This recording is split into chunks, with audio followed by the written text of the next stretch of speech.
हमने जो है लास्ट पेज नंबर 8 तक करा था। आज हम पेज नंबर 9 से चैप्टर 1 कंटिन्यू करेंगे, लिंग्विस्टिक कॉम्पोजिशन। ये जो है सीबीएसई वालों का फेवरेट एक एरिया है, लिंग्विस्टिक कॉम्पोजिशन। इसको हम स्टार्ट करते हैं। India is a land of linguistic diversity. India में बहुत भाषाएं बोली जाती हैं।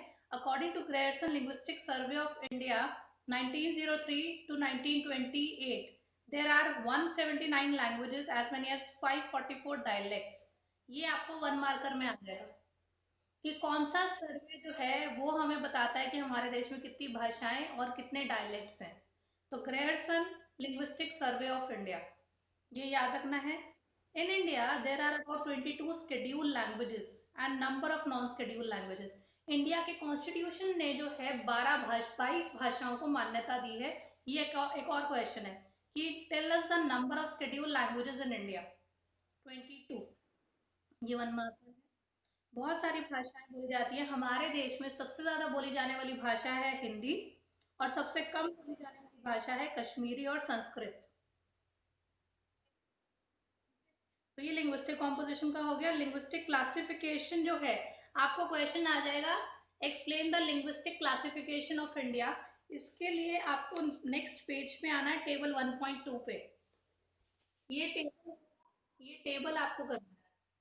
ये आपको 3 से 5 मार्क्स में आ सकता है, लिंग्विस्टिक कॉम्पोजिशन ऑफ इंडिया। और यहाँ से वन मार्कर भी बनते हैं जो मैं आपको करवाऊंगी। ठीक है, तो पहले मैं आपको लिंग्विस्टिक कॉम्पोजिशन पूरा एक्सप्लेन कर रही हूँ, उसके बाद मैं आपको रिलीजियस कॉम्पोजिशन एक्सप्लेन करूंगी। बोर्ड के एग्जाम में रिलीजियस कॉम्पोजिशन अलग से पूछते हैं और लिंग्विस्टिक कॉम्पोजिशन अलग से पूछते हैं, दोनों अलग अलग चीजें हैं। डिफरेंस नहीं आता, अलग अलग पूछते हैं, मतलब या तो रिलीजियस पूछ लेंगे या लिंग्विस्टिक पूछ लेंगे। लिंग्विस्टिक कॉम्पोजिशन के आधार पे नेक्स्ट पेज पे आपको एक टेबल दिखेगा। इसमें 4 बॉक्सेस आपको दिखेंगे। सबसे पहले फैमिली, सब family, branch, speech, speech area. तो सबसे पहले आपके होते हैं ऑस्ट्रिक, निषादा।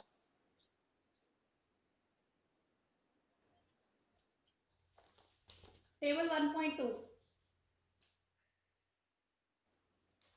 ठीक है, तो देखो अब मैं थोड़ी सी चीज एक्सप्लेन करने वाली हूँ, एग्जैक्टली क्या है क्या नहीं है।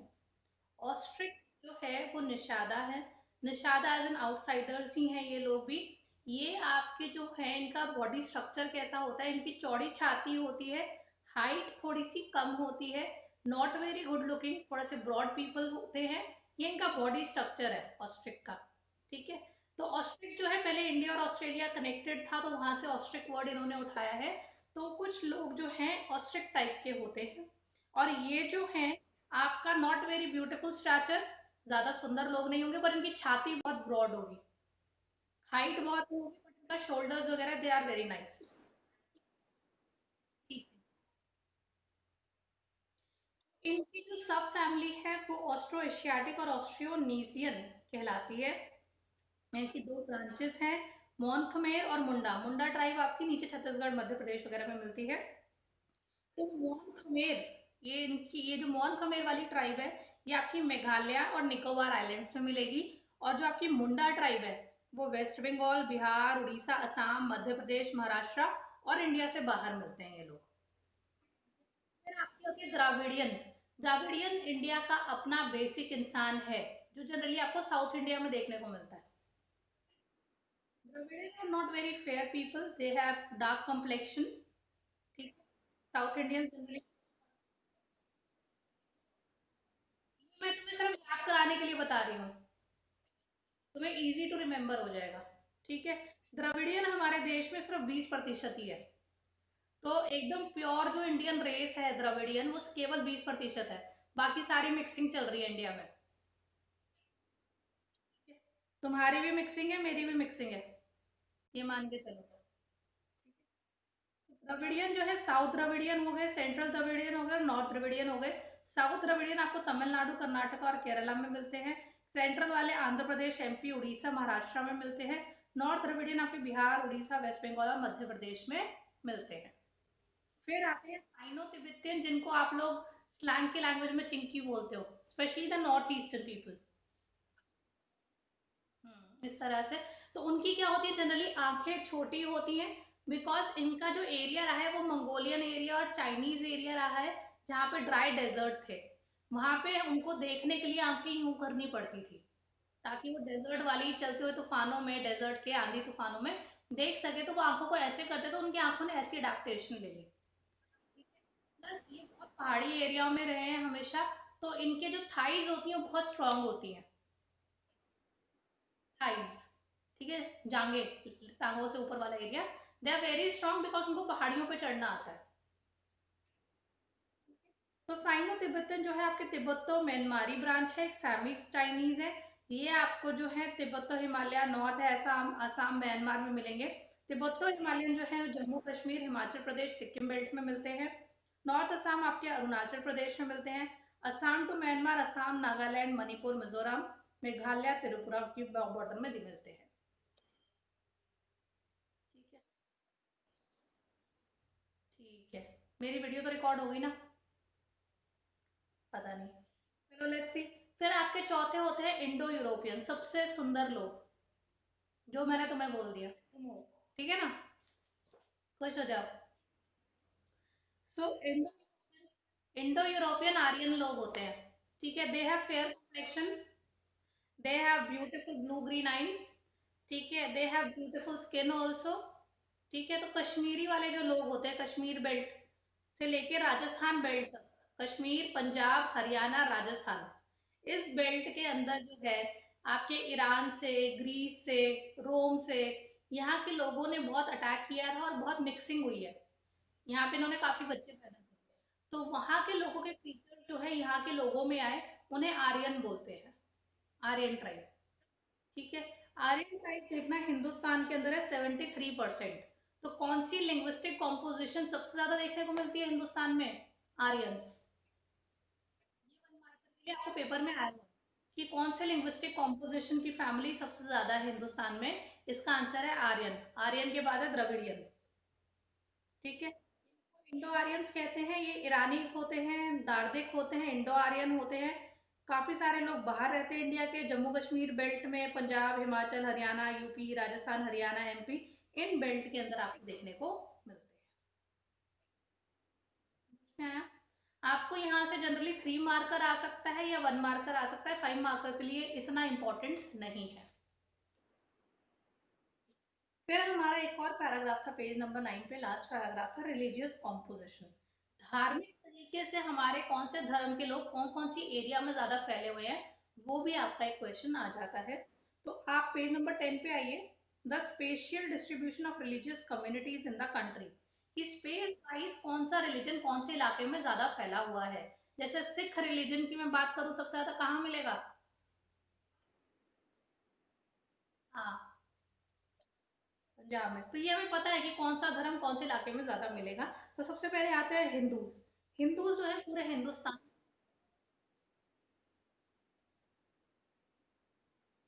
मैं बोलने वाली थी। चलो, तो स्पेस वाइज डिस्ट्रीब्यूशन देखा जाए तो हिंदू जो है वो पूरे हिंदुस्तान में काफी मिलते हैं, सर्टेन एरियाज में कम मिलते हैं हिंदूज।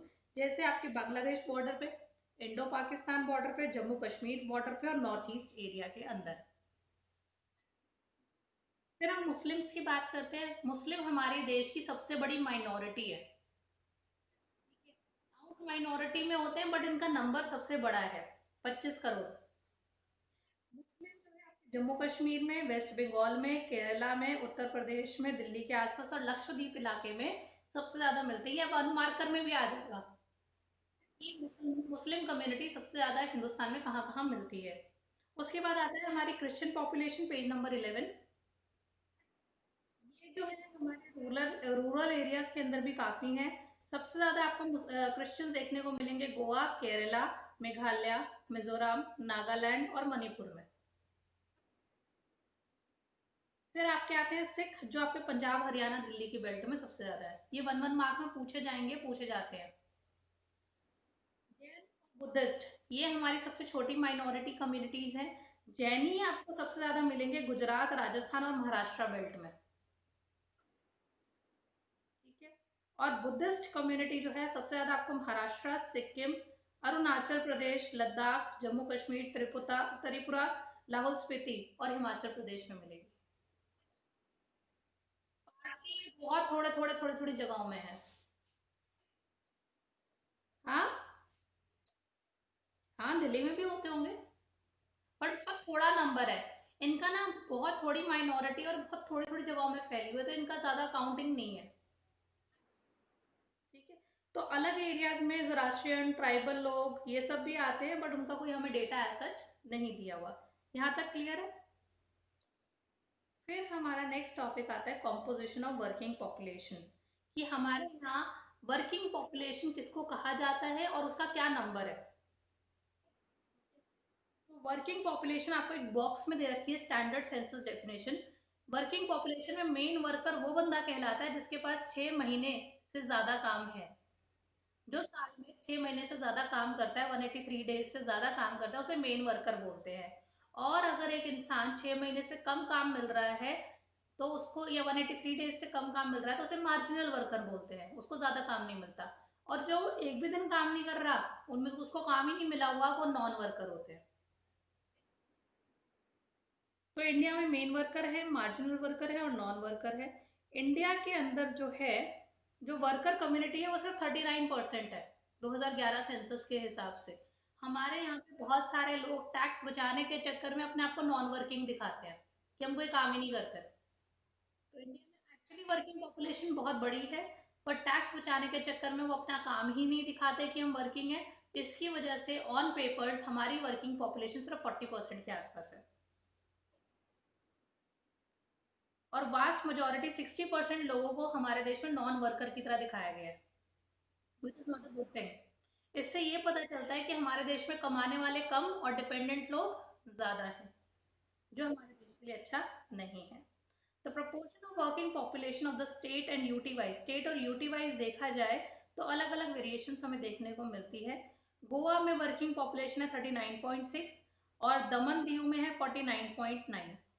सबसे ज्यादा स्टेट जो वर्किंग पॉपुलेशन प्रोवाइड करती हैं, वन मार्कर में कर लेना, Himachal Pradesh. Maximum working population Himachal Pradesh में है। जिस स्टेट ने सबसे ज्यादा वर्कर्स दिखा रखे हैं कि हमारे यहाँ इन सबको काम मिला हुआ है, वो है हिमाचल प्रदेश, मैपिंग के लिए वन मार्कर। ठीक है। अमंग द यूटीज, सबसे ज्यादा वर्किंग यूटी है आपकी दादर एंड नागर हवेली। ठीक है। वर्किंग पॉपुलेशन वहां की ज्यादा है जहाँ की इकोनॉमिक डेवलपमेंट कम है। इससे पता चलता है वो लोग सच्चे हैं, वो दिखाते हैं हमें काम मिला हुआ है। ठीक है। जो आपकी डेवलप्ड स्टेट्स हैं, अच्छी स्टेट्स हैं, वहां से वर्किंग पॉपुलेशन कम दिखाई गई है। वो टैक्स बचाने में लगे रहते हैं, तो अपने आपको वर्किंग नहीं दिखाते। Next paragraph, fourth fifth line, about 54.6% of the total working population are cultivator and agriculture labor। तो जो हमारी वर्किंग पॉपुलेशन है उसका 50 से भी ज्यादा परसेंटेज आपका खेती बाड़ी में लगा हुआ है। प्राइमरी सेक्टर में मैक्सिमम लोगों को नौकरियां मिली हुई हैं। हाउस होल्ड इंडस्ट्रीज के अंदर केवल 3.8% लोग हैं, 41.6 में नॉन ट्रेड एंड कॉमर्स में, सर्विस सेक्टर के अंदर, टर्सरी सेक्टर के अंदर लगे हुए हैं। फीमेल पॉपुलेशन हमारा गांव में ज्यादा है working population as compare to शहर। और फीमेल वर्किंग पॉपुलेशन जो है वो आदमियों से तीनों सेक्टर में कम है। तो अगर आदमी और औरत की कंपैरिजन करी जाए तो आदमी तीनों सेक्टर में ज्यादा है एज कंपेयर टू वुमेन।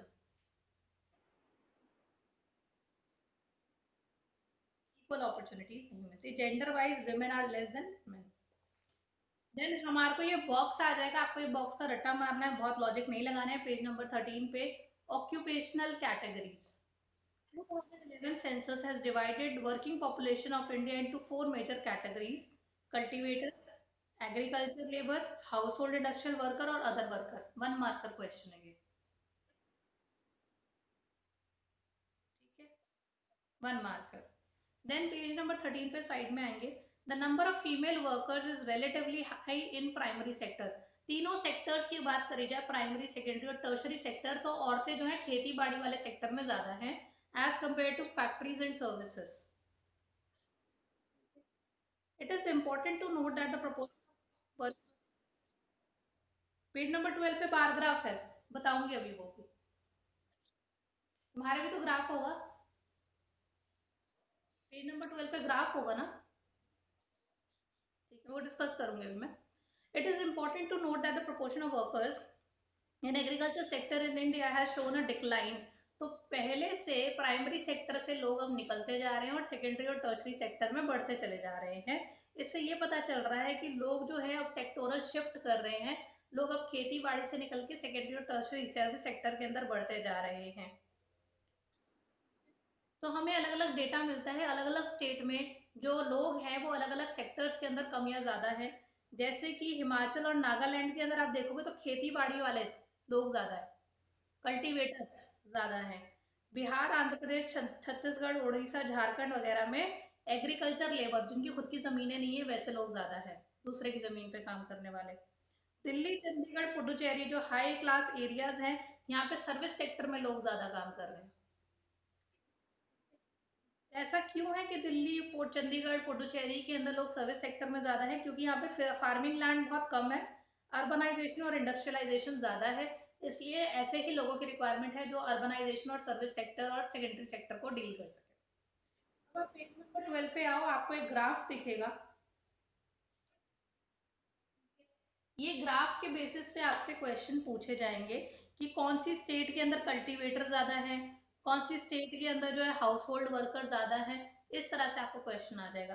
कौन सी स्टेट के अंदर मैक्सिमम वर्किंग पॉपुलेशन देखने को मिल रही है, इस तरह से आपसे पूछा जाएगा, तो वो आपको ग्राफ बेस्ड आंसर्स देने होंगे। ठीक है, इतना क्लियर है? फिर मैंने आपको कुछ क्वेश्चंस भेजे होंगे, एक बार हम उन क्वेश्चंस को भी फटाफट देख लेते हैं। ठीक है।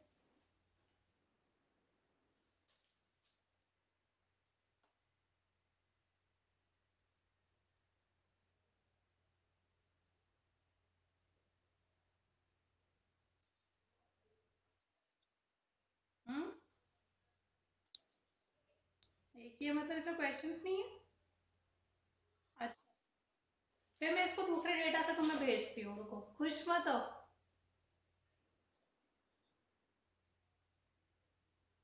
नहीं, मैं भेज दूंगी इसको, दूसरे डेटा से भेज दूंगी।